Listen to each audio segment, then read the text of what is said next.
Good morning বন্ধুরা, ছায়া daily ব্লগে সবাইকে স্বাগত জানাই। আজকে তো সোমবার, আজকে ব্লগটা এখন থেকে শুরু করছি।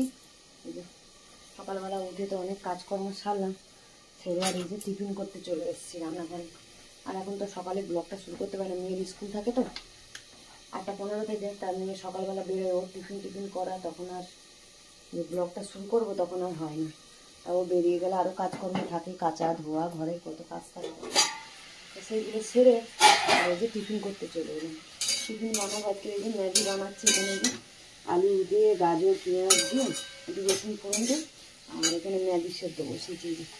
ম্যাগি সেদ্ধ বসিয়েছি, এটা ম্যাগি দিয়ে চাউমিনের মতন বানাবো। ডিমও ভেজে নিয়েছি, যে ডিম দিয়ে চাউমিনের মতন বানাবো, তাই জন্য বসিয়ে দিলাম ওদিকে।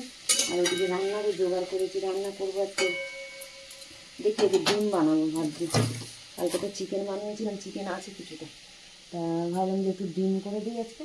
আর তো দাদাভাই সর্ষে শাক নিয়ে এসছে, সর্ষে শাকটা ধুয়ে গুছিয়ে রেখেছি, তাই সর্ষে শাক বানাবো। তার সাথে তোমাদের দাদাভাই বলেছে ধনে পাতা বাটতে, ধনে পাতা চাটনি করতে, ধনে পাতা চাটনি করবো। চলো রান্নাটা করি, দেখতে থাকো তোমরা ব্লগটা, নিশ্চয়ই ভালো লাগবে।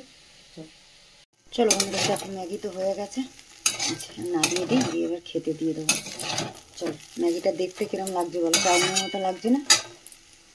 চলো বন্ধুরা, টিফিন তো খাওয়া হয়ে গেছে, আর এই যে রান্না বসাবো। এই যে সর্ষের শাকটা বানাবো, তার জন্য যে 5 ফোড়ন দিয়ে দিলাম, আর একটা শুকনো লঙ্কা দিয়েছি। আর এদিকে যে টমেটো চাটনি করবো ইয়ে দিয়ে, ধনে পাতা দিয়ে, টমেটো দিয়ে, টমেটো বাটা করবো দিয়ে দিয়ে, ধনে পাতা দিয়ে।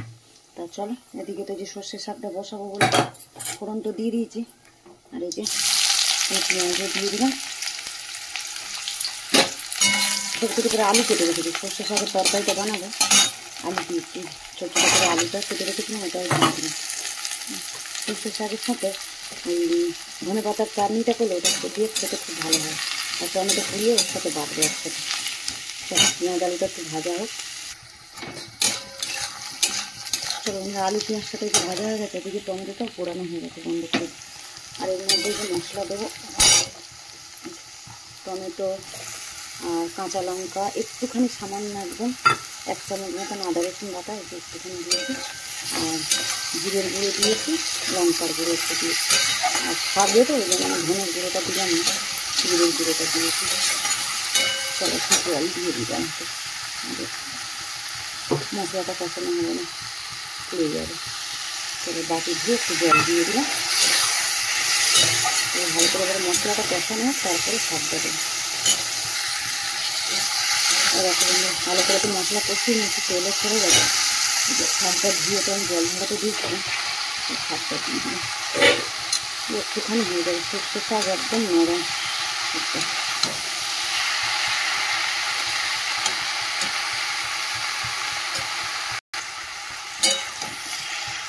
নাড়তে নাড়তেই কমে যাচ্ছে, জল বেরোবে।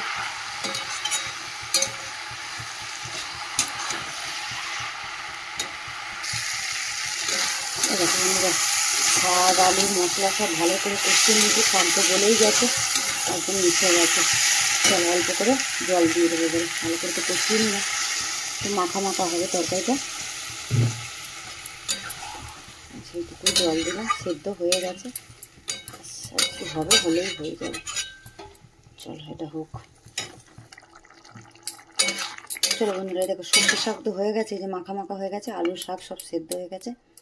এতে কিন্তু সর্ষে শাকে মিষ্টি দেয় না, এটা মিষ্টি শাক, ওই জন্য মিষ্টি লাগে না, এতে একটু টক টক ঝাল ঝাল হবে, খেতে ভালো লাগে। আর উপর দিয়ে একটু ধনে পাতা দিয়ে বন্ধ করে দেবো। চলো ওটা নামিয়ে দিয়ে দিয়ে ডিমের ঝালটা বানাবো। চলো বন্ধুরা, শাক তো হয়ে গেছে, এই যে ডিমের অমলেটের ঝোল করব। তাই এদিকে এই যে কড়া বসিয়ে দিয়েছি, কড়াতে তেল দিয়ে দিলাম অমলেটের ঝোলের জন্য। আর এদিকে সসপ্যানের মধ্যে ছেলের জন্য পোচ করে দিয়েছিলাম, পোচ খাবে বলে, এর মধ্যে অমলেটটা করে নেব। আর এদিকে মশলাটা ততক্ষণ কষাবো। চলো বন্ধুরা, তেল গরম হয়ে গেছে, একটা তেজপাতা ফোড়ন দিয়ে দিলাম, পেঁয়াজ কুচিয়ে রেখেছিলাম দিয়ে দিলাম। চলো এদিকে পেঁয়াজটা ভাজা হবে, এদিকে অমলেটগুলো ভেজে নিচ্ছি। চলো বন্ধুরা, পেঁয়াজটা তো ভেজে নিয়েছি, অল্প একটুখানি আদা রসুন দিচ্ছি, 4টে ডিম যেহেতু করবো, বেশি আদা রসুন বাটা দেবো না, অল্প একটুখানি আদা রসুন বাটা দিবে।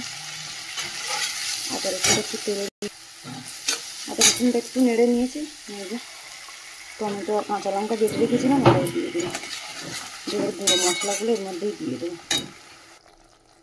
চলো বন্ধুরা, এর মধ্যে মশলাগুলো দিয়ে দিই। এই যে হলুদ গুঁড়ো দিয়ে দিচ্ছি অল্প করে, সবই অল্প অল্পই দেবো মশলা, বেশি দেবো না, অল্প করে পাতলা করে একটু ঝোল করবো। একটুখানি জিরের গুঁড়ো দিয়ে দিলাম, একটু ধনের গুঁড়ো আর একটুখানি লঙ্কার গুঁড়ো দেবো। কাঁচা লঙ্কা দিয়েছি, যে অল্প একটুখানি লঙ্কার গুঁড়ো দিয়ে দিলাম, বাস আর কিছু দেবো না। আর পরিমাণ মতো নুনটা দিয়ে বাস, সব মশলা তো দিয়ে দিলাম। এবার মশলাটা কষিয়ে নিই, জল দেবো। ওদিকে ভাতও বসিয়ে দিয়েছি আমি, আজকে ছোটো জায়গা করে ভাত বসিয়েছি, কালকের ভাত আছে ওই জন্য অল্প করে ভাত বসালাম। চলো বন্ধুরা, দেখো মশলা তো কষানো হয়ে গেছে, তেলও ছেড়ে গেছে মশলা দিয়ে। এবারে জল দিয়ে দিই, এই জল দেবো, এটা ফুটুক, ফুটলে ডিমটা দেবো, দিয়ে একটু ধনে পাতা দেবো, বাস না দিয়ে দেবো। এদিকে ভাতও আমার ফুটছে।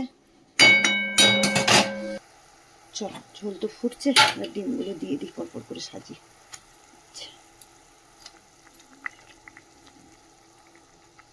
ফুটুক, আর একটু ফুটিয়ে আর ধনে পাতা দেবো, দিয়ে নামিয়ে দেবো।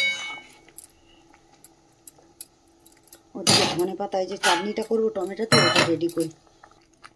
চল, অমলেটের ঝোল তো এই যে রেডি, ধনে পাতা দিয়ে বন্ধ করে দিচ্ছি। আর এদিকে এই যে টমেটোর বাটা করবো, চাটনিটা যেটা করবো, এই যে একটুখানি জিরে নিয়েছি, এই যে একটুখানি জিরে নিয়েছি, কয়েকটা রসুনের কোয়া, শুকনো লঙ্কা দুটো, কাঁচা লঙ্কা দুটো, নুন নিয়েছি, ধনে পাতা নিয়ে নিয়েছি, এখানে টমেটো পুড়িয়ে নিয়েছি। চলো, এটা বাড়বো সিলে। আর এদিকে তো হয়ে গেছে রান্না বান্না, চলো বন্ধ করে দিই।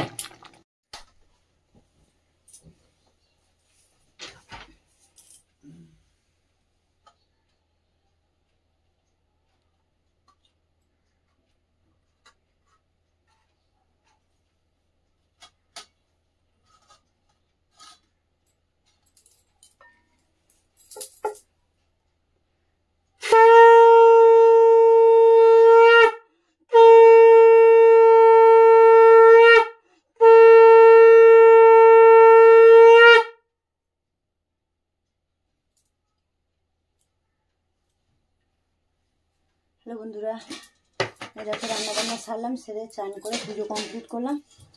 আর এবার খেতে দেবো, ছেলেকে খেতে দেবো, আমার দাদা ভাইকে খেতে দেবো সবাইকে। চলো, পুজো করা তো কমপ্লিট করলাম। চলো, আজকে ব্লগটা তাহলে এখানেই শেষ করছি, দেখা হচ্ছে পরের ব্লগে।